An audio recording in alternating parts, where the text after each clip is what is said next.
Hi, everyone. Wow, the balcony, too. It's exciting. So welcome. We're so pleased to have you here at the 2024 Triple Canopy Symposium. My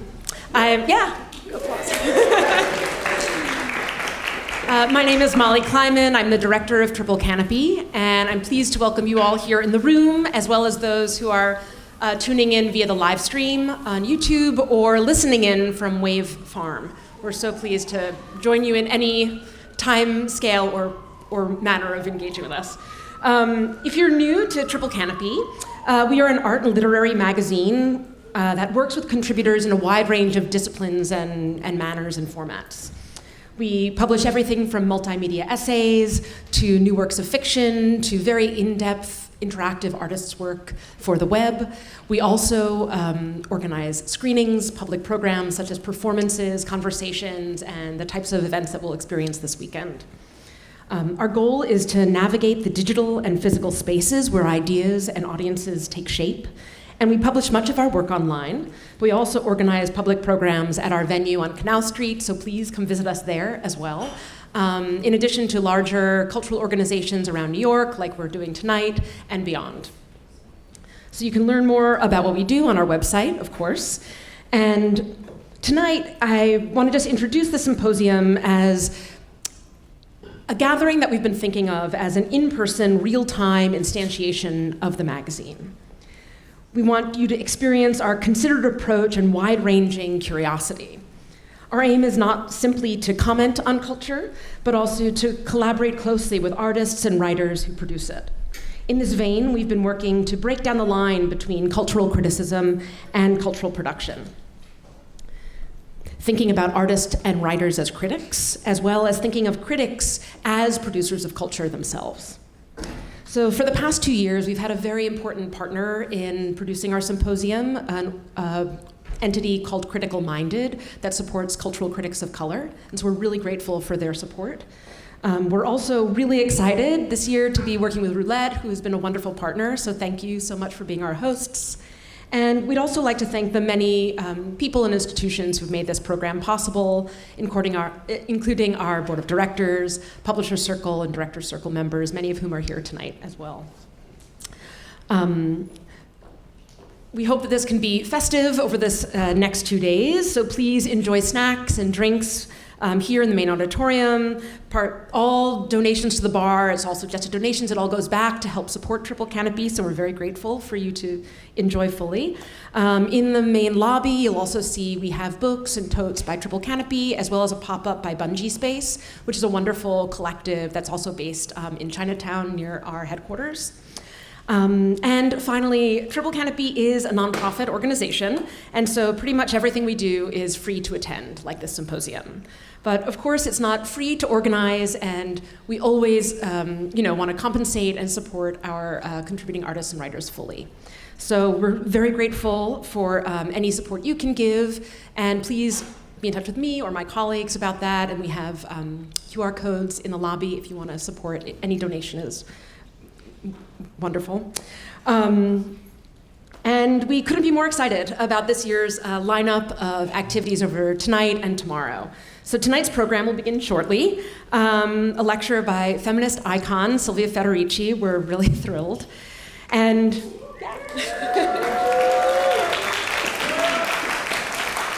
and she'll be joined after in conversation with contributing editor Yasmina Price. And yes. And there will be time for questions as well, which Silvia really invites, so we hope you'll all join the conversation.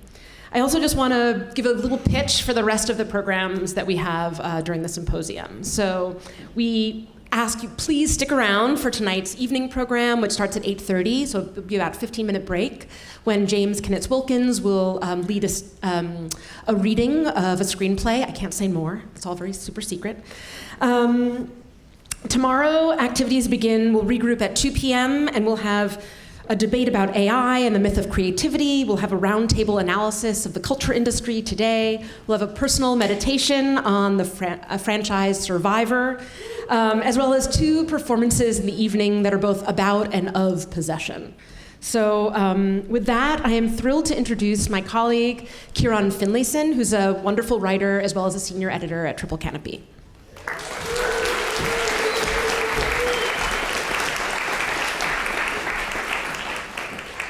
Hi, everybody. Thank you for coming tonight. I'm honored to introduce Silvia Federici, Professor Emerita and Teaching Fellow at Hofstra University. Professor Federici is the author of many books, including Revolution at Point Zero, Housework, Reproduction, and Feminist Struggle, Patriarchy of the Wage, Notes on Marx, Gender, and Feminism, and, of course, Caliban and the Witch, Women, the Body, and Primitive Accumulation, a classic work of Marxist and feminist scholarship that's been translated into more than a dozen languages. In addition to being a scholar, Federici is an activist. She moved to New York in 1967 and soon after co-founded the New York Wages for Housework Committee. The group argued that unwaged workers, such as housewives, were central to the revolutionary process. This analysis spurred on entirely new evaluations of class forces and class needs, and redefined not only domestic work, but the nature of capitalism itself. Today, she'll be speaking to us about the war on reproduction in sites of global conflict, including Gaza and Sudan, highlighting feminist insurgencies over care work, ecology, and self-defense. Social reproduction, a term used in the title of her talk, approaches capitalist society from a standpoint encompassing commodity production and all the ostensibly non-economic activities subtending it. It answers the question asked by Tithi Bhattacharya: what kinds of processes enable the worker to arrive at the doors of her place of work every day so that she can produce the wealth of society?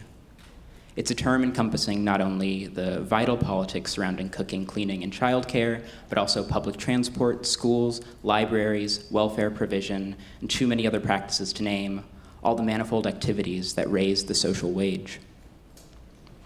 The topic of war is of particular concern for Federici, and not only because she came to America in part to join the movement against the Vietnam War.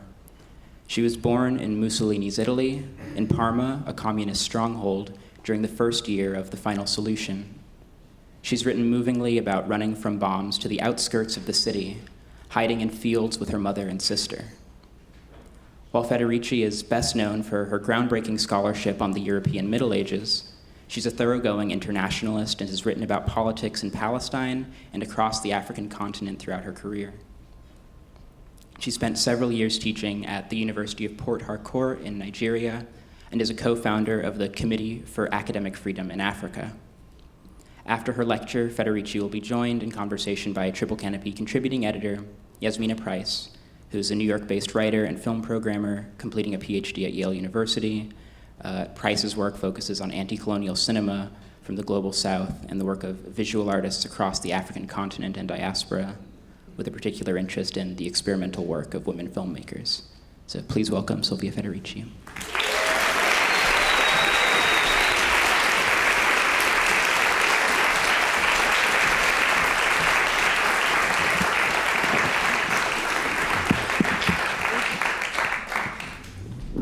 I hope you don't mind if I don't stand and sit instead. First of all, it's a great pleasure to be here with you tonight. These are really difficult times, and it's so important to be together and to try to understand collectively where to go, what to do, how to understand what is happening around us. But first, before I give my contribution to this quest, I want to thank Kieran for the extensive biography. Thank you so much. I used to live, by the way, across the street from here, and it's the first time that I see the renovated building, which used to be, in fact, a Y where I used to come to swim and have saunas many, many years ago in another world. Tonight, I decided that I speak about the war on reproduction because not only of what is happening in Palestine, but because of what is happening, in fact, across the world. Because in a way, the concept of a war on reproduction really defines the path of economic development today. We've heard a lot about the economy on the media in the last few weeks leading to the election. It seems that when people are asked, what is your concern, in terms of making a decision between the candidate, the economy is what comes first. And what is usually meant by the economy is, of course, the price that you pay in the supermarket, the price that you paid at the gas pump, and these, of course, are very important concern. But I want to speak of present another perspective on the economy, and I'll use here a statement made some time ago by Vandana Shiva, when she said, we now live in a world in which the economic system has become a system of war. And tonight, I want to talk about why the economic system, what does it mean to say that the economic system has become a system of war? And what can we do? How can we think about an alternative? What kind of other vision we can construct so that we are not a participant, voluntary or not, of this system? The economy has become a system of war. That meant, in Vandana Shiva and also in my presentation, that today the production of wealth and the production of the basic commodities that are necessary for our reproduction, is taking place at the cost of immense suffering, immense displacement of people in communities across the world. In fact, at the cost of immense destruction, both of communities, of cultures, as well as of the natural environment. We see the most extreme example of this destruction today clearly is in Palestine. What we are witnessing, what we have been witnessing now for almost a year is almost beyond words, because we are seeing now a campaign, an open campaign of extermination that seems to have no end. It seems that Israel is determined to eliminate everybody in Gaza and eventually in the rest of Palestine. And now it's extending its reach to Lebanon and perhaps Syria, and clearly determined to change the map of the Middle East. And everything has been done to destroy the reproductive system. Not only buildings have been destroyed, but schools, hospitals, thousands and thousands of people, as you know, have been led to die under the rubble of their homes, and many have been killed by bombs, tortured. Of course, the nature, the war is a natural disaster. Why this is happening?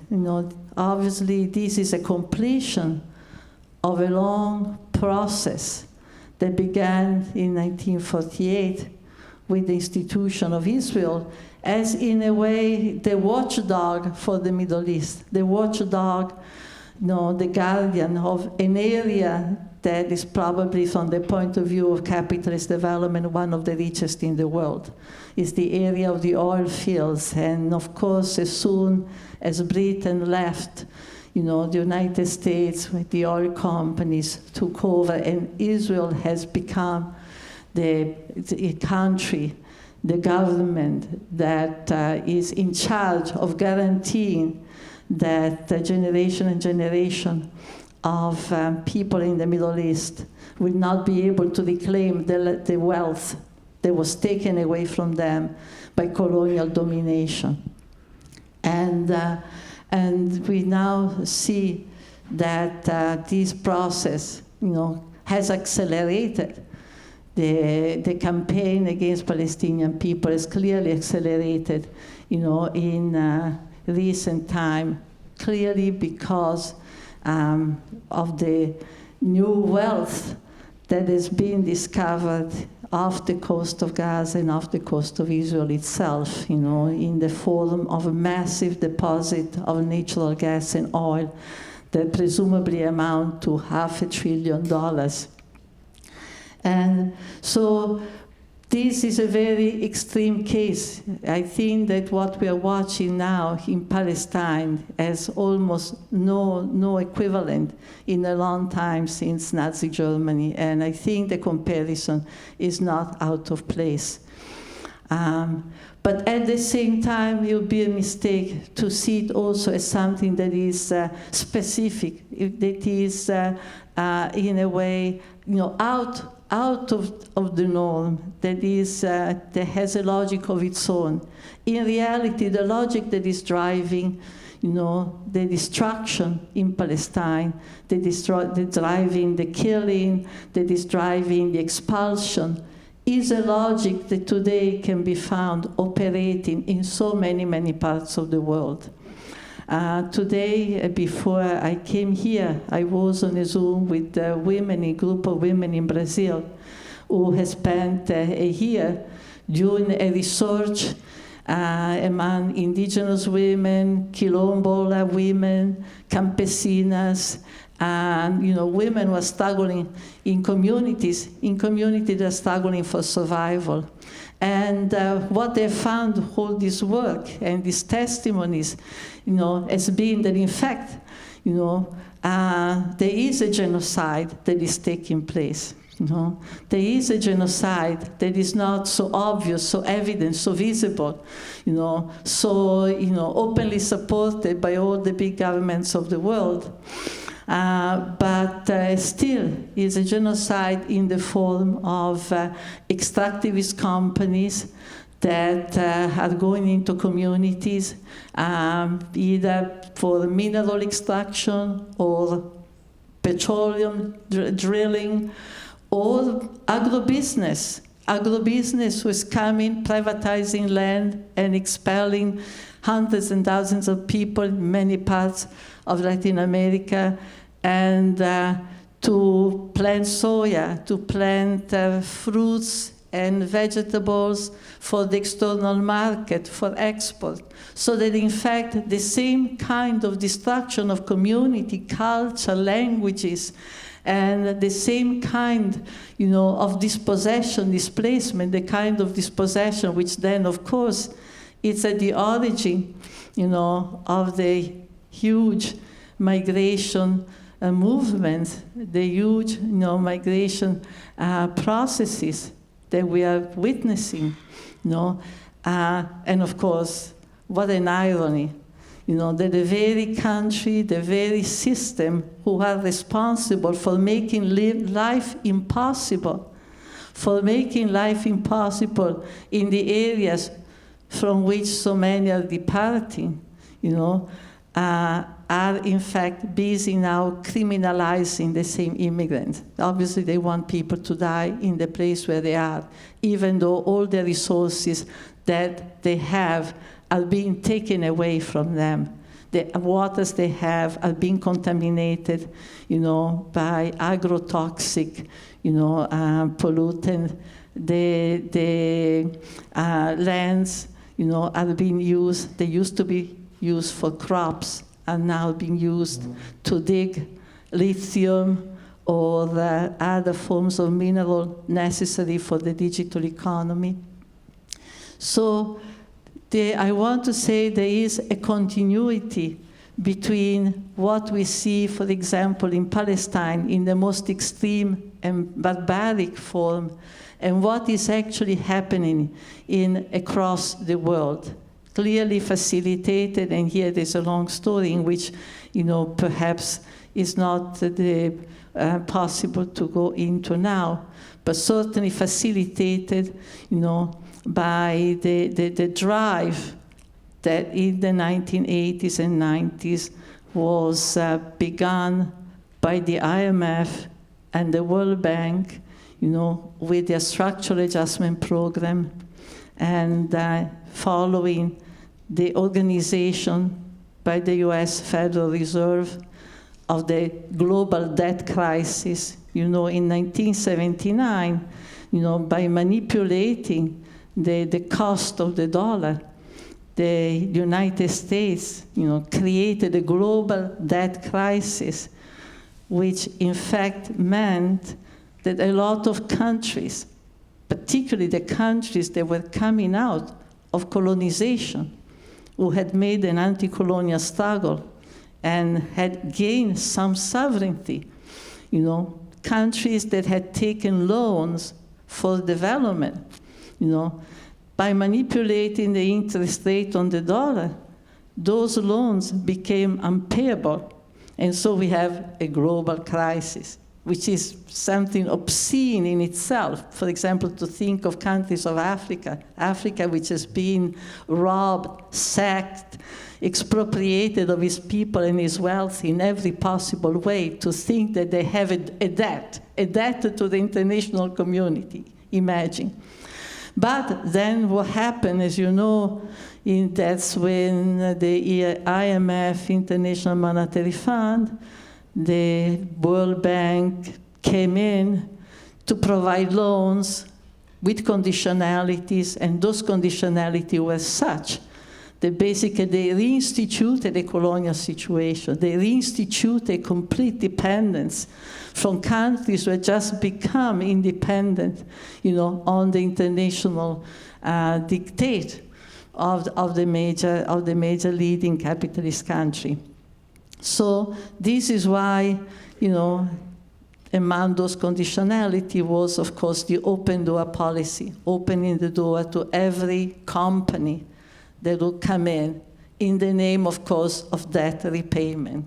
And so this is why now we see that there is a really massive process of recolonization,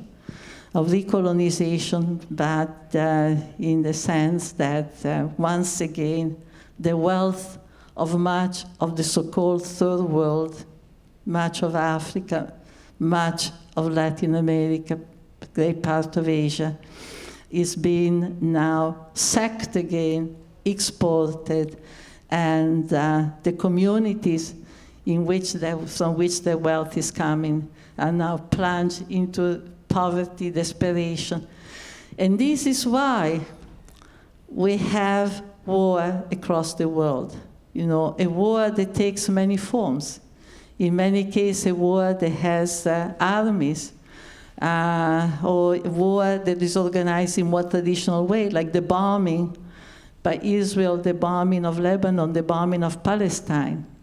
Or war that is organized in more subtle, subterranean way, through so-called narco-traffickers, paramilitaries, who are in charge, actually, of disseminating terror in areas where companies have to come in, and the areas have to be liberated from their inhabitants. So much of the,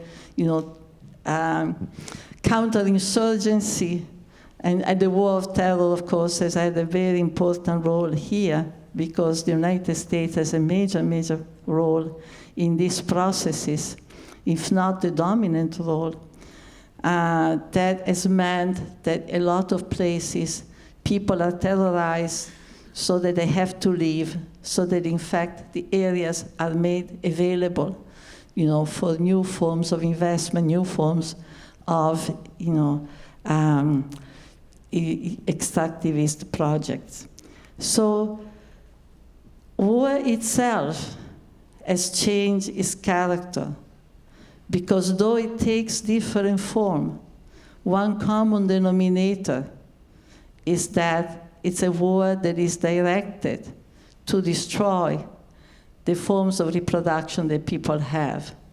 So it's very important, if you look at the wars, starting from the Iraq War, down to Palestine, and down to the many smaller wars that are taking place today, the Sudan, Haiti, we see that these are, military kind of activity. There is a militarization of the territory that basically aims to make sure that people are leaving those territories, make sure that, in fact, in the case, for example, of Palestine, or in the case of Iraq, that for a long time after the end of the war, people will continue to die, because the target are all the infrastructure that are most important for the reproduction of life.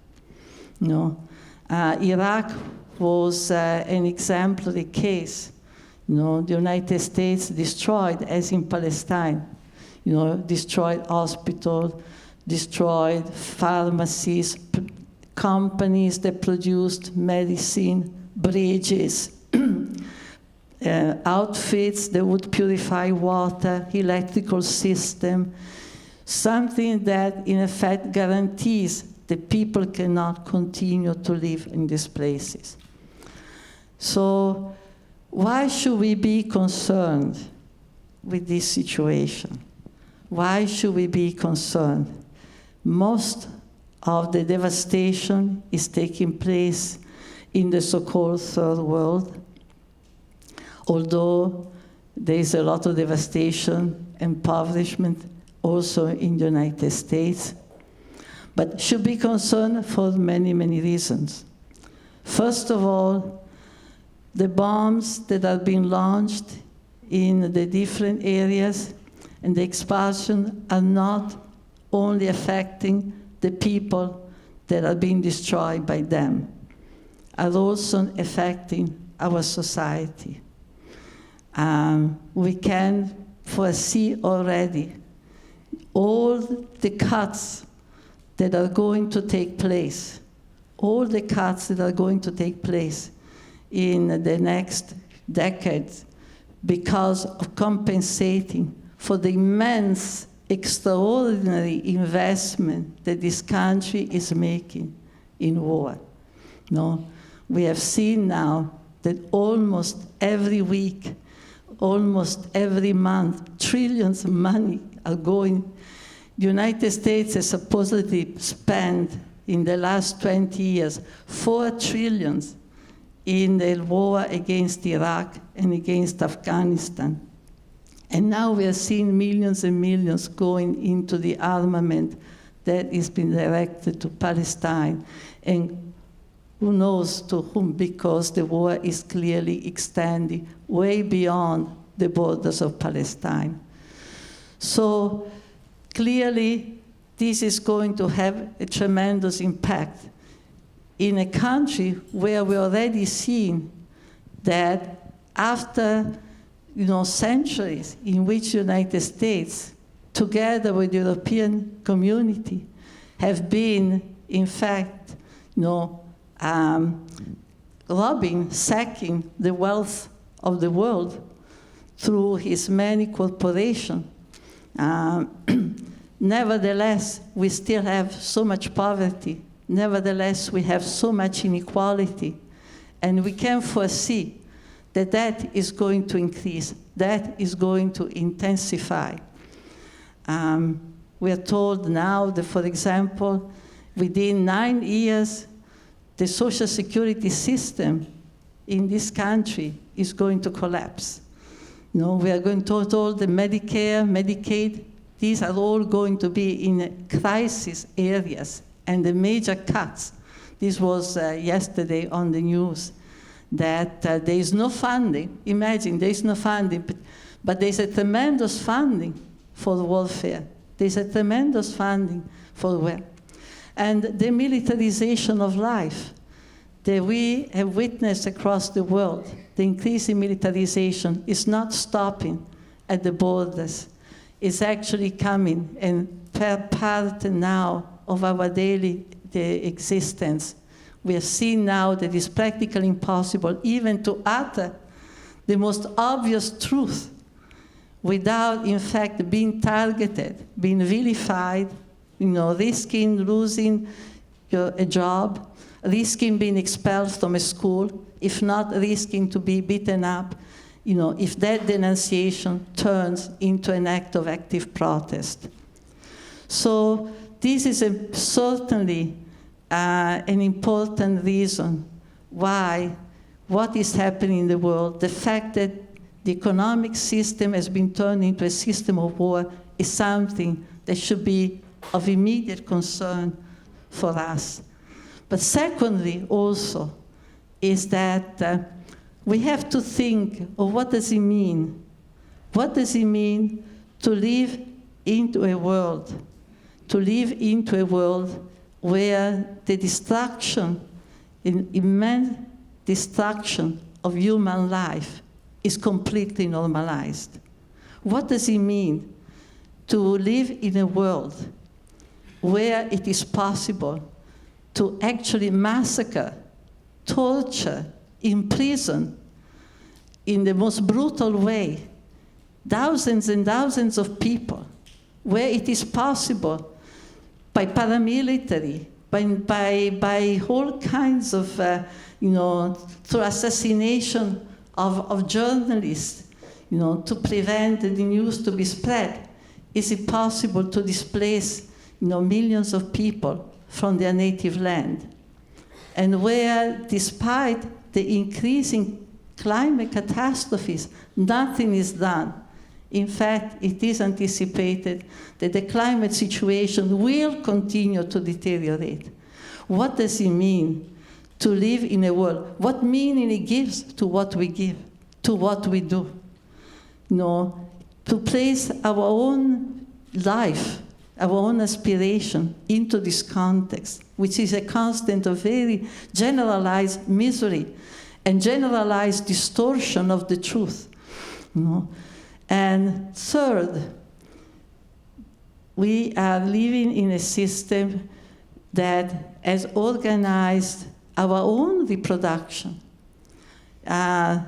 in such a way that we are, many of us, those of us who are not under the bomb, those who are not immediately starved, we become inadvertently accomplices of the system itself. And much of the violence that we see today in the world, it's also functional to the institution of a racist, colonial, patriarchal division of labor, such that the prosperity of a few is really achieved at the cost of the misery of the majority. And a division of labor whereby when we go to shop in a supermarket, if we begin to look at the history of what we find there, the history of the fruits, the history of the vegetable, or when we look at the other items that we buy, from clothing to electronics, if we actually investigated the history that each of them has, we'll find that they have a lot of blood. They find that there is a history of blood.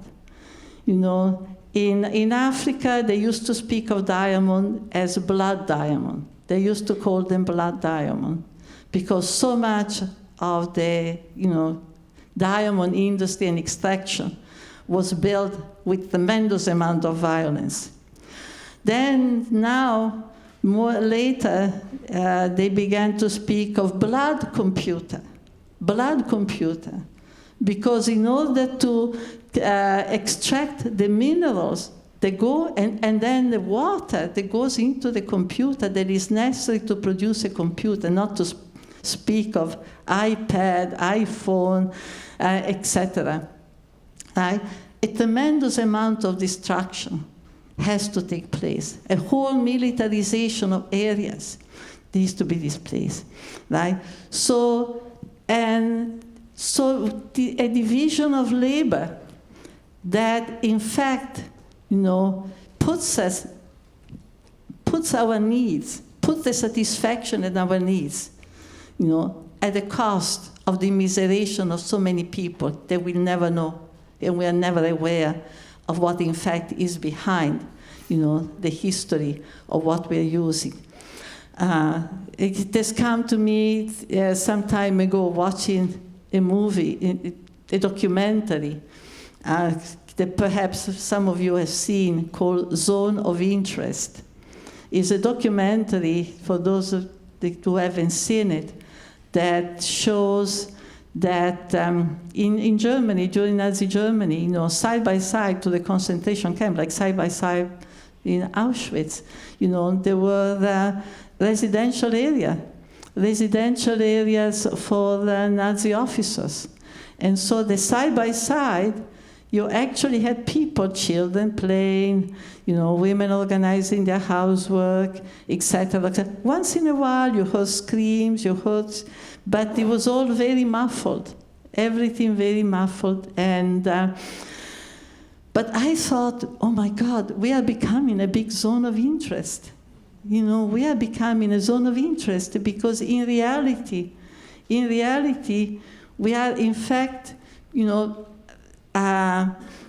benefiting, or in effect, if not benefiting, but certainly we are consuming,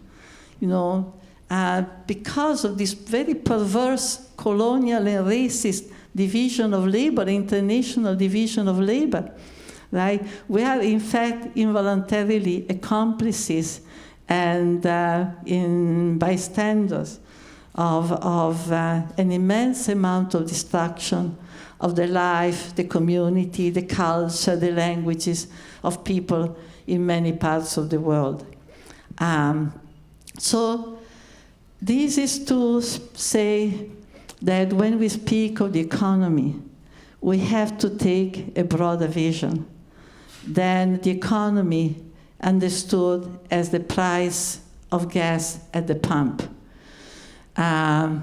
Because even the definition of the price as a history that we need to know,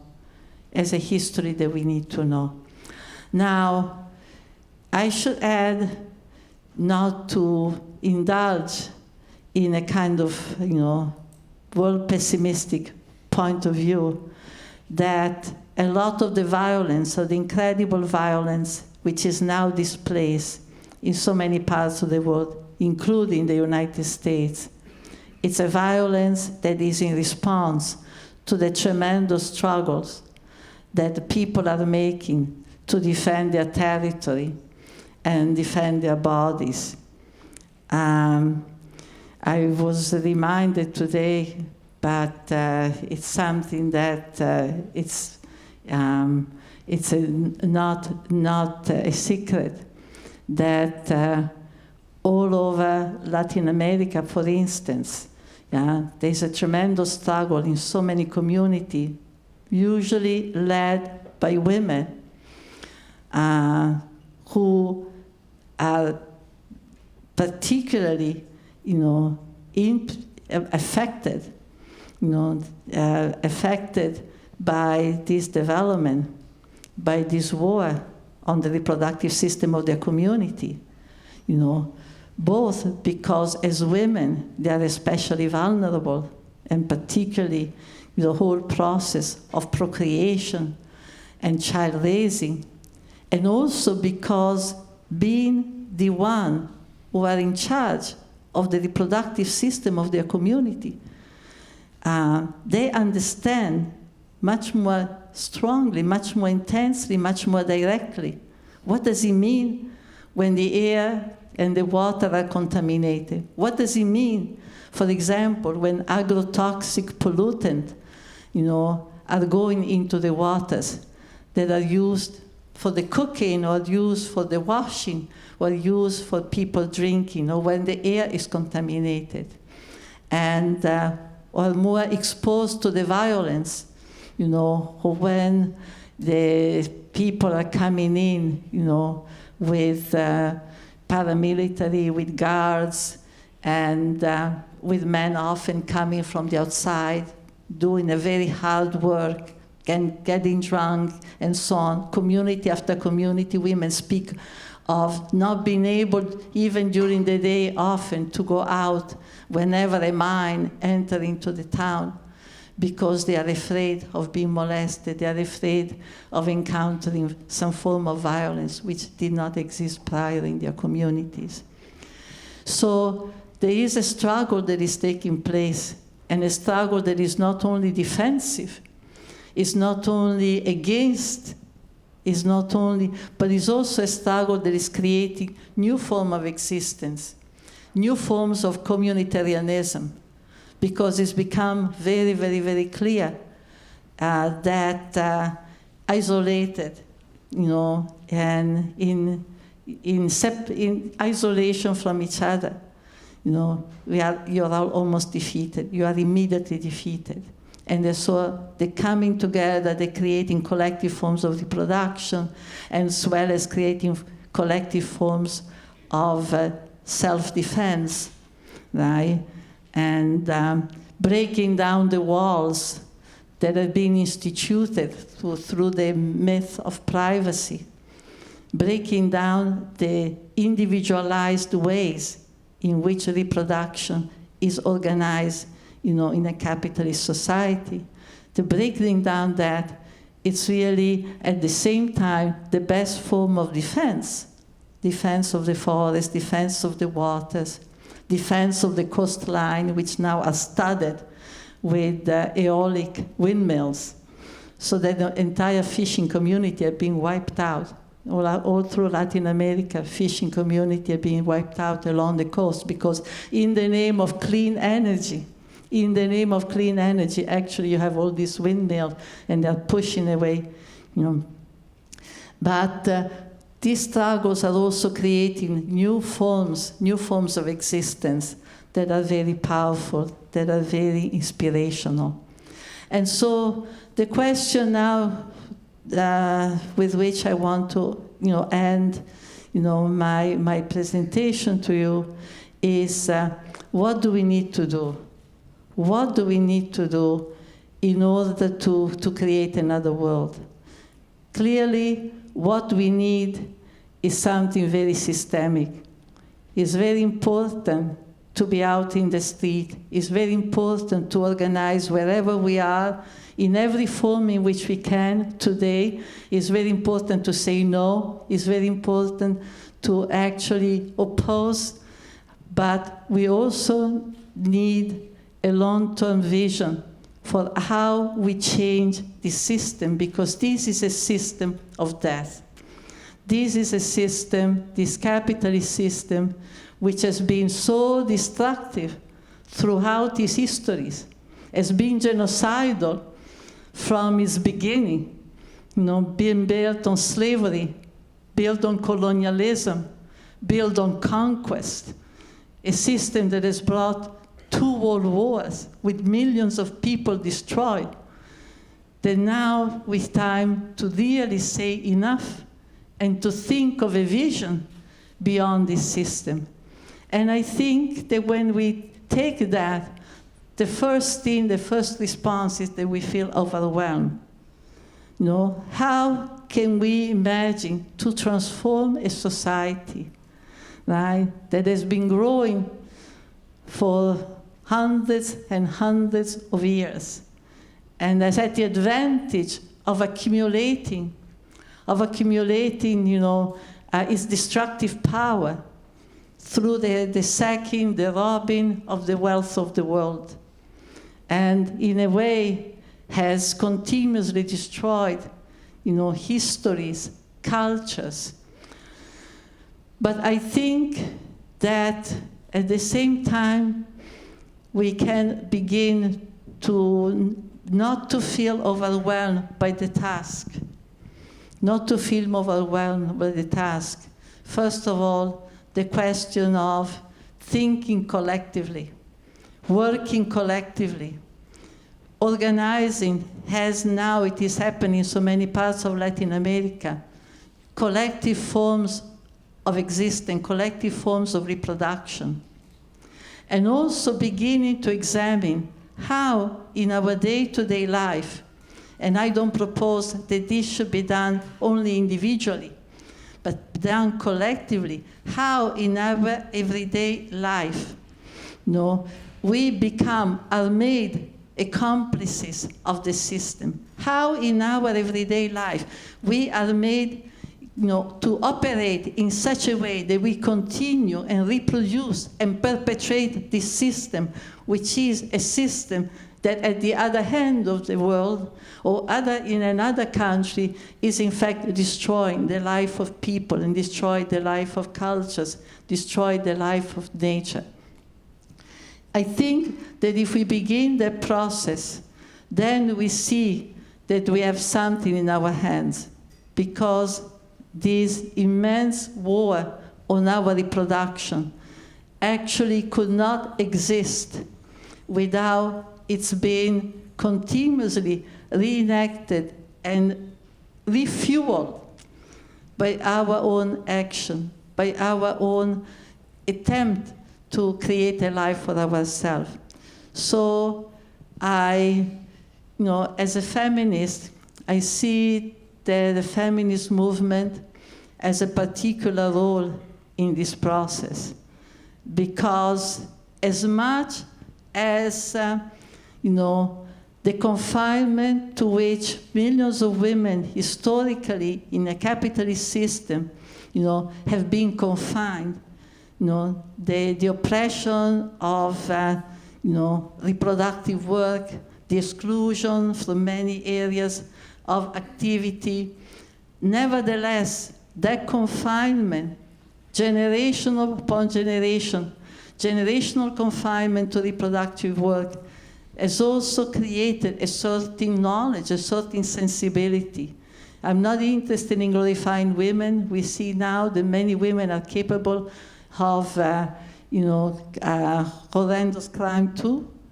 But because of the engagement on a very general mass level in reproductive work, I think there is a larger understanding of what is the value of life, what is necessary to reproduce everyday life, and a larger disposition to work politically and otherwise in a way that we put life at the center. So I look at the feminist movement as a movement that, together with other ecological, labor, and so on, as a movement that can begin the process of reconstruction, moving away from an economy of war, to an economy that in fact is finalized to the reproduction of human being, and the reproduction of human being not a slave of the capitalist corporation, and not as nationalists who are spending their energy and seeing their goal as excluding others, from their towns, their homes, their neighborhood, but actually building a process in which we can create really a different world, a world that valorizes our life rather than destroying. Thank you very much.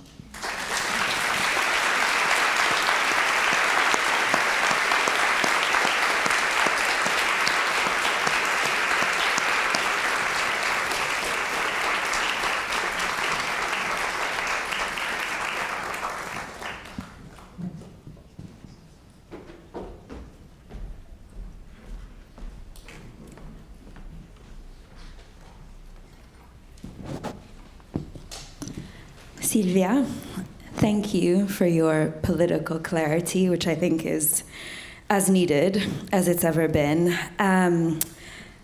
This idea that you wove so elegantly this stunning tapestry of a ceaseless war, I think what you were saying made it clear how much that ceaseless war is grounded in colonial expansion, has had this kind of changing character, and I think as you're speaking of our varying degrees of complicity, the blood that is on all of our hands, I think that's a reminder that that ceaseless war has been a kind of Trojan horse that sometimes comes masked as something else. It sometimes looks like humanitarian aid, like philanthropic aid. I would say that it also sometimes looks like democracy. Yes. And thinking about that,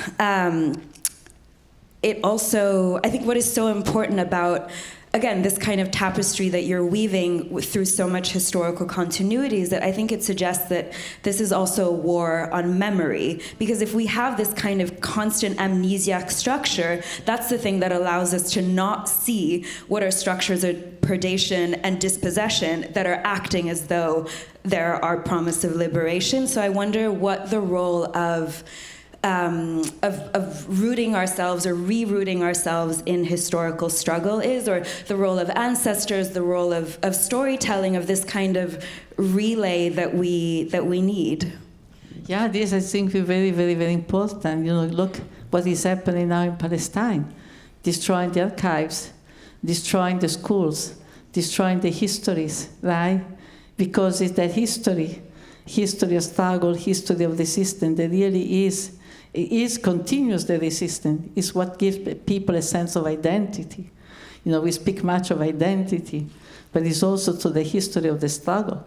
And, in fact, the question of memory, it's also very important in every movement in Latin America, particularly indigenous people movement. The question of, we have just celebrated the Day of the Dead. I cannot tell you how disgusted I am by going around, particularly now, when every day I see on TV or I hear about the stories about what's happening in Gaza, bodies lying around, dogs eating pieces of bodies, those lines and lines of bodies.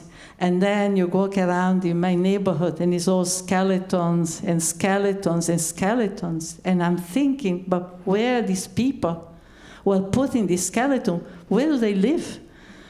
What world they live in that they are celebrating, right? And it's not an innocent celebration of the Day of the Dead but there's another way of celebrating the Day of the Dead. There's another day, and there's a very powerful for anybody, who's been in Mexico, and it's become more and more political.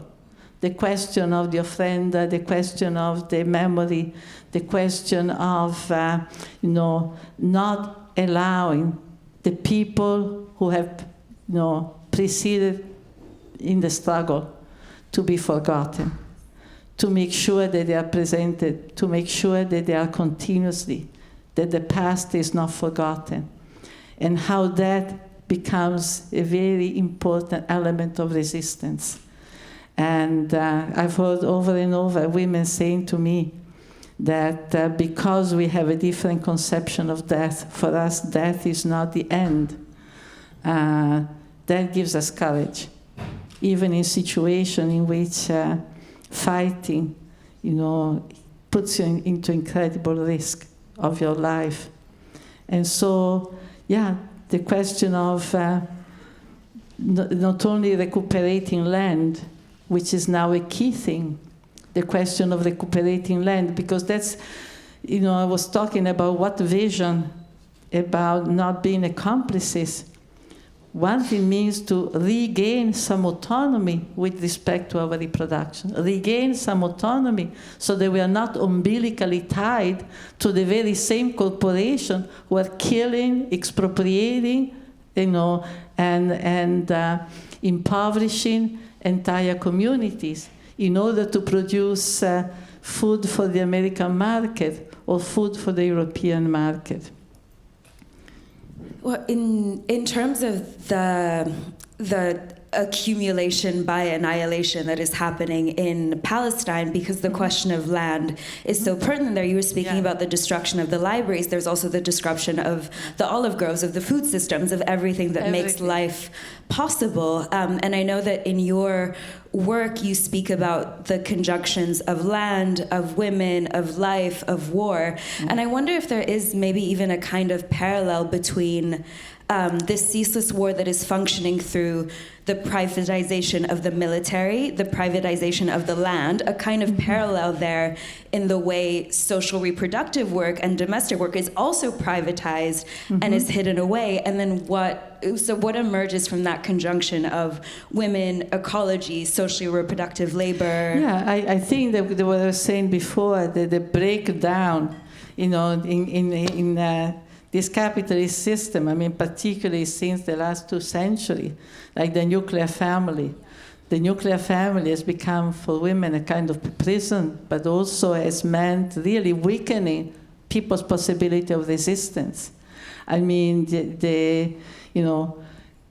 you, I don't know if you're one, there is an urban feminist urban planner that you probably know, Dolores Hayden. She has written a very powerful book called The Grand Domestic Revolution. And it's a book that looks at the effort that were made by different groups of feminists from the 1970s on, the 1870s on, about trying to communalize reproductive work. But she has another book about the American dream that it's even more interesting for the present because it looks at what after World War II, how the suburb was studied, how carefully the suburb was studied, and how they were part of that,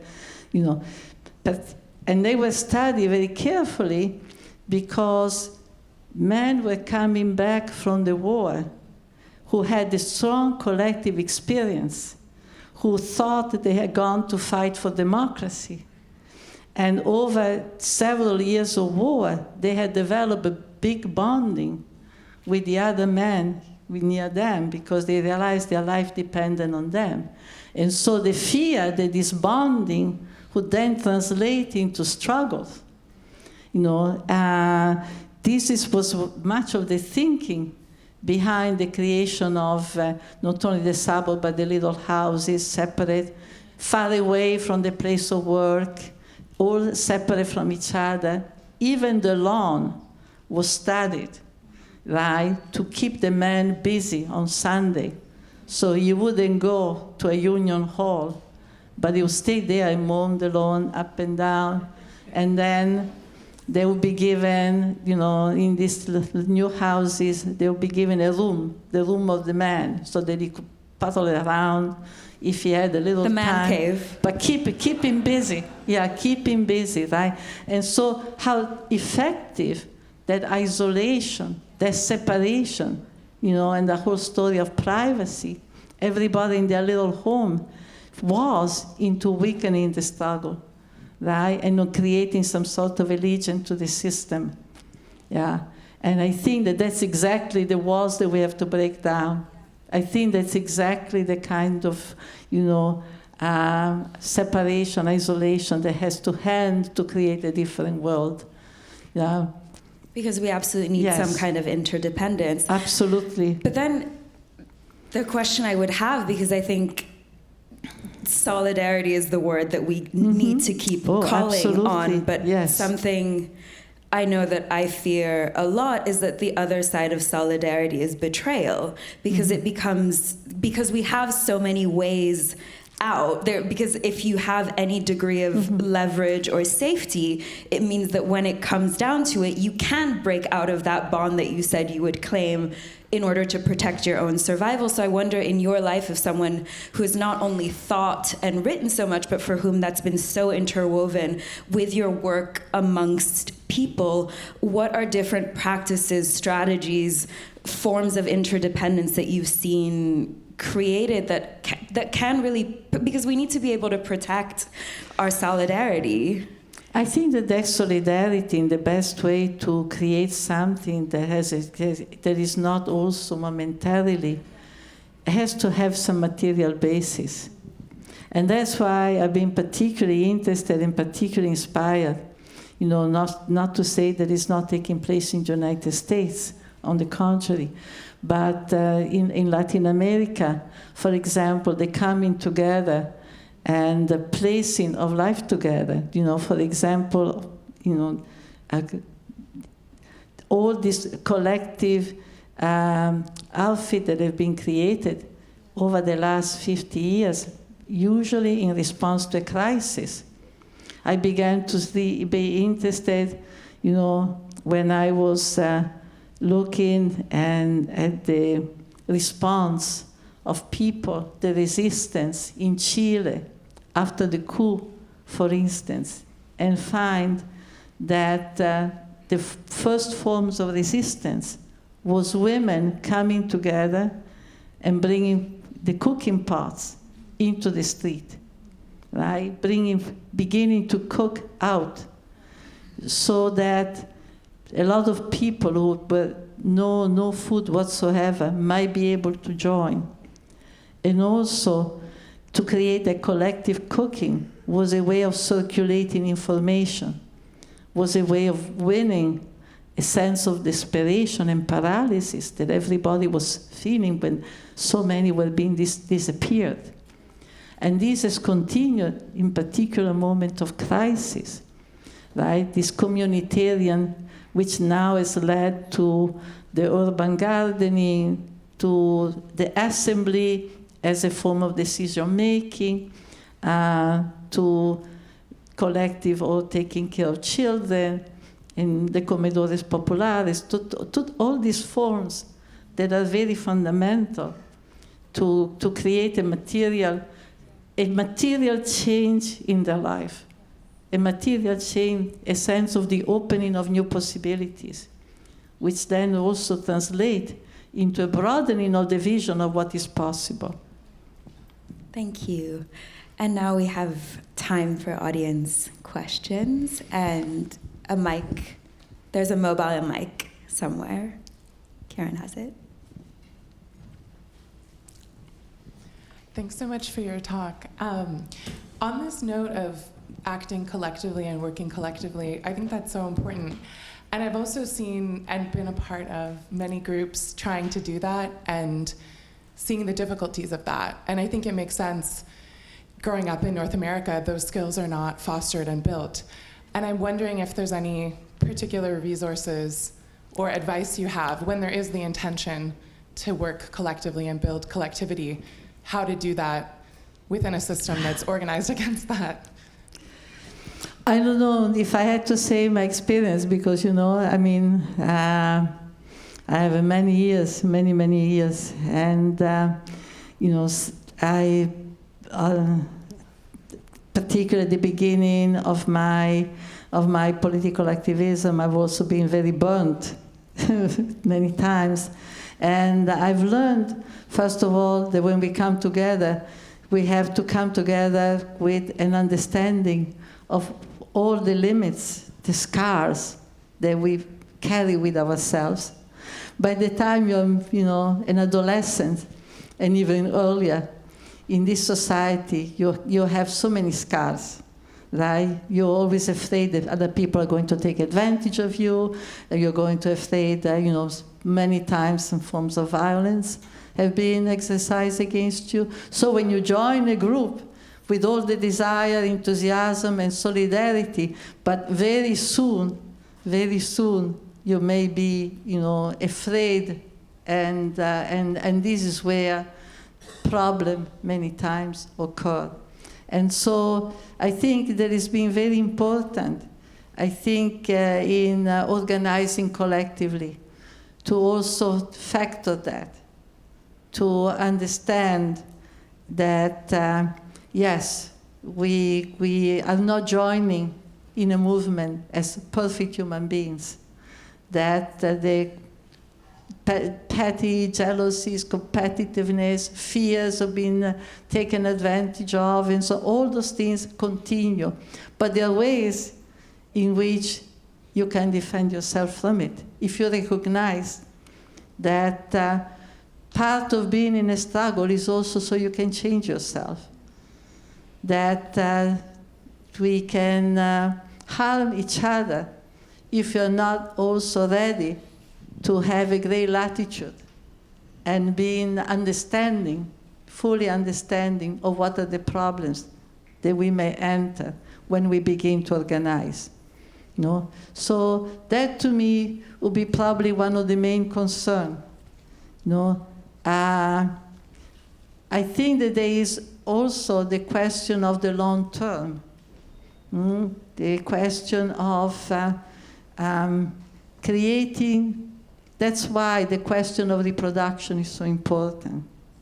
No? The question of changing the way we materially reproduce our life in terms of more collectively, more autonomously, building more autonomous forms of reproduction, less dependent on the market, more dependent also on coming together with other people. I think that without that kind of autonomy, and I think that without that basis of organizing in the reproduction, it's going to be difficult to sustain a prolonged struggle. I think that in order to have a struggle that is not high one day and collapsing the next, high moment and then exhaustion and then et cetera, and or simply the loss of steam, it has to be built on something that really begins to change materially the condition of our life. I think that we have to reproduce not only ourselves, but reproduce our struggle, to figure out what kind of social relation we need so that we can actually reproduce our struggle. So that we don't, again, out in the street in the thousands and thousands, and then silence again. So this, I think, is very, very important. Yeah? Yeah. Thank you, first of all, so much for being here. I just wanted to ask you about, so you've been part of the anti-war movement for a long time, but war keeps on happening. So my question to you is do you see a trajectory in your time in the movement? Have you seen it making a big difference? Do you think that the movement now is different to the Vietnam War anti-war movement? Yeah, it's very interesting. There's something interesting that there seems to be some crisis in the army, right? That they're having difficulty recruiting. So now for a number of years, it's a very encouraging sign that at a time of so much unemployment, so much unemployment, that actually they are having a difficulty recruiting people, and they are systematically below their goals. This is official figures. And in fact, more and more, actually they have to recruit immigrants, right? And offering all kinds of bonuses to people in order to join. So that to me is something that is encouraging. Because on the other hand, the army, sets you for life, right? That's for many, this is the idea, right? I think there is a big struggle. There is a big struggle to be made with relation to the army. First of all, a big anti-war movement should be a movement against armies. Yeah, I was horrified, and we fought it at the time, at the idea that women who wanted to be equal to men and join the army. Right? To me, the idea that we have equality achieved in killing other people, in killing for mostly imperialist reasons, it's an abomination. And we always said at the time, men out of the army, men should be equal to us. So let's have equality in the other direction, right? Nobody should go and serve the interest of the capitalist corporation, of the US or the international corporation. So I think that an anti-war movement, right, that basically begins with the idea that no, killing, joining an army that is not an army of self-defense, if an army which is at the service of imperialist goals. It's absolutely nothing to be struggle for. That kind of movement, I think, is very important today. And also the question of education, child raising. Unfortunately now, much of our public schools have been desertified. They have no funding for anything, right? No funding for all kinds of programs that could stimulate children's creativity. There's an impoverishment that is also very dangerous. There's an impoverishment in the educational system, because so many of the resources that are necessary are in fact going towards war. One figure and one about what this economy is about. If you are producing bombs in a factory, you're productive. And the system will recognize you as a productive worker. You will be part of your work will be part of the gross national product. If you are a woman, a housewife, who's raising children, who is reproducing life, you're not productive. So the production of life is not productive, but the destruction of life is. I think that this is one small item, but graphically demonstrate what I was saying at the beginning. The economy, the system of the economy is a system of war. One last question. Yeah, maybe I'll take 3. Quickly, yeah? And then I respond to, yeah? Yeah, you? Hello. Sorry. Yeah. I can... If you have quick questions, yeah? Do you... Hello? Yes? Yeah. Oh. I'll go through the... Yeah? Hi. Okay. Can you... you and your hands... I mean, we could share the question. I don't know who this other person is, but I'm here. I'm asking a question. Hi, Silvia. Hi, Silvia. Hi. Yes. I'm standing. Hello. Okay. Okay. Well, thank you for being here. My question was more of like a response because you were using reproduction in a very interesting way, and I think we're seeing a very timely entanglement with the object of reproduction, where we see reproduction or the imperative to reproductive rights being a center issue for a major political campaign, and its response has been a very visceral response, and in a way, how can it not be visceral? And yet, that same political campaign is being used to facilitate another form of reproduction, being the reproduction of the legitimacy of our democracy. And of course, it's like, its claim, and its claim to dispossession, extraction, and accumulation.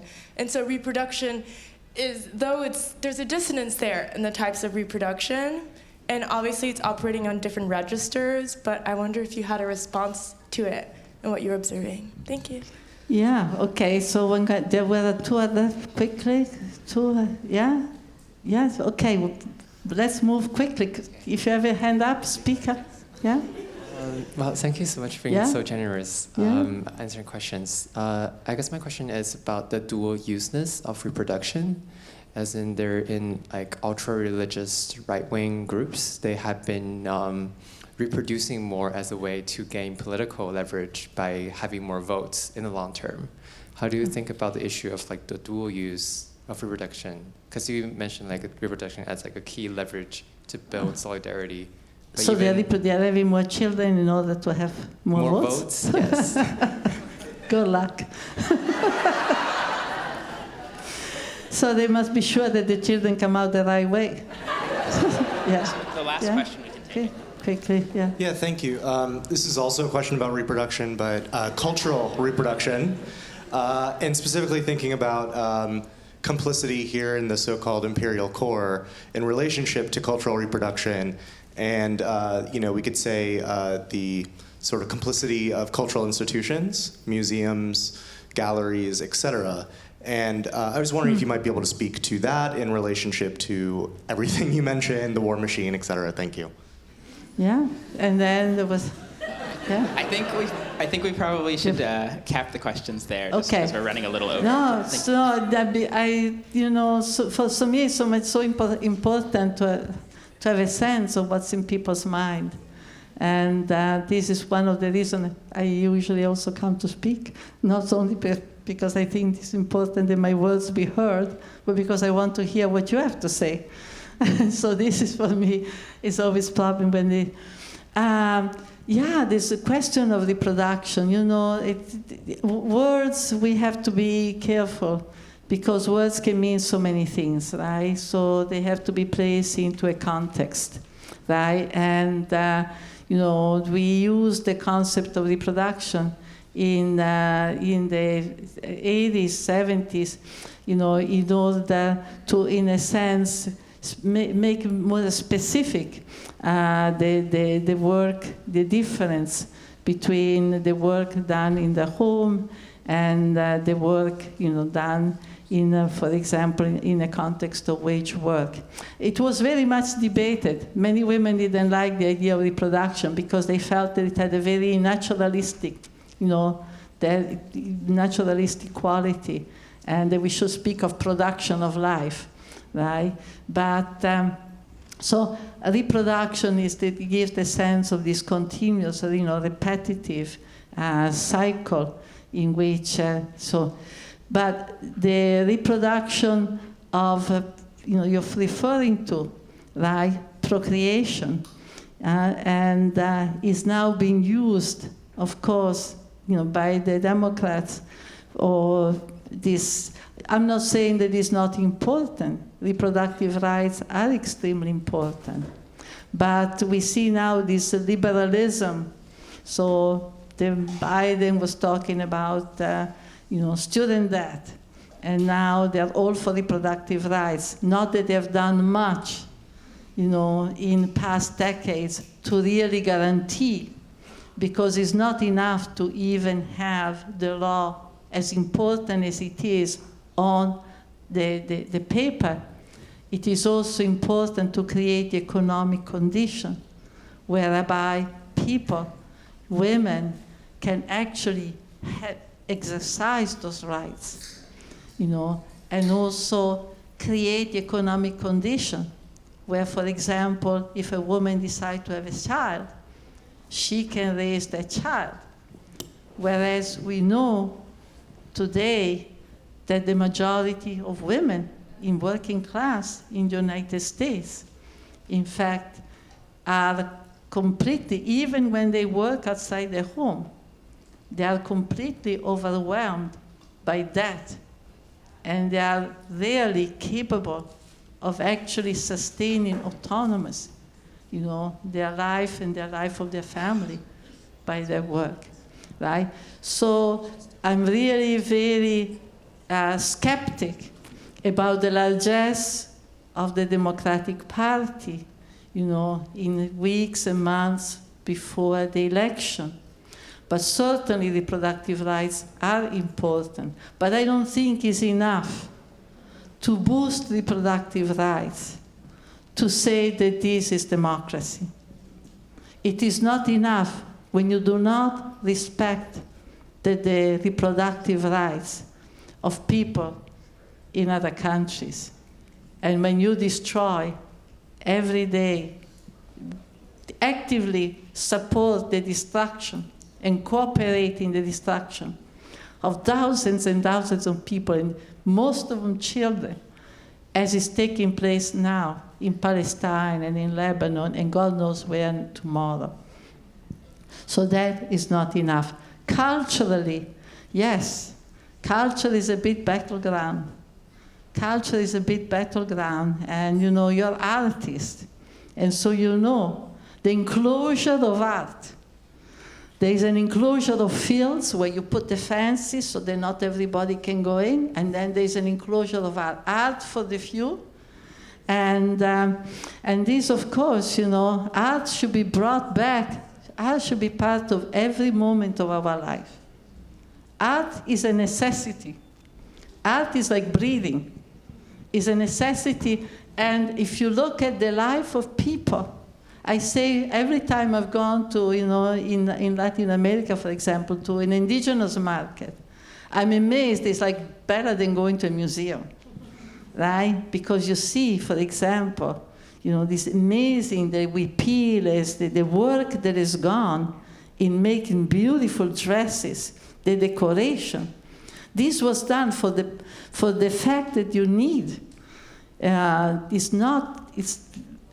It's done in community. They didn't know the separation. The art is in the museum and not in everyday life, right? And so we now, when you go to the museum, we admire so many products that in fact were used by people in their everyday life. So that's one of the project of rehumanizing ourselves.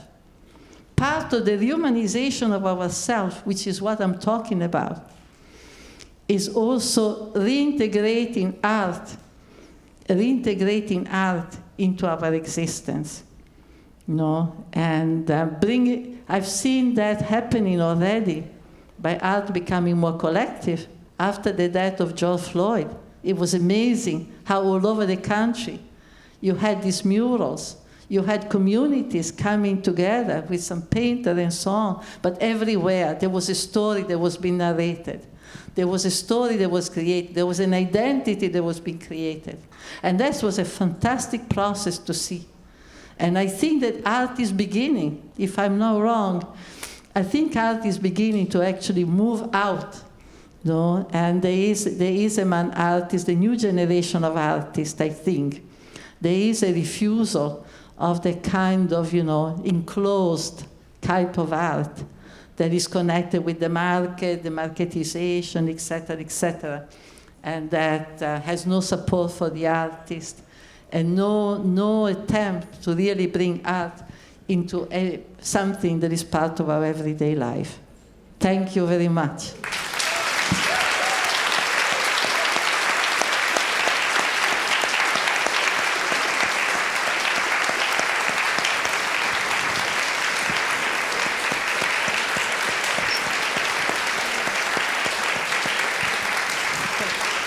Thank you so much, Silvia Federici and Yasmina Price. We'll have there'll be a 15-minute break, and then please join us for Killing the Wrong Man, a table read of a misappropriated screenplay by James Kinnitz Wilkins.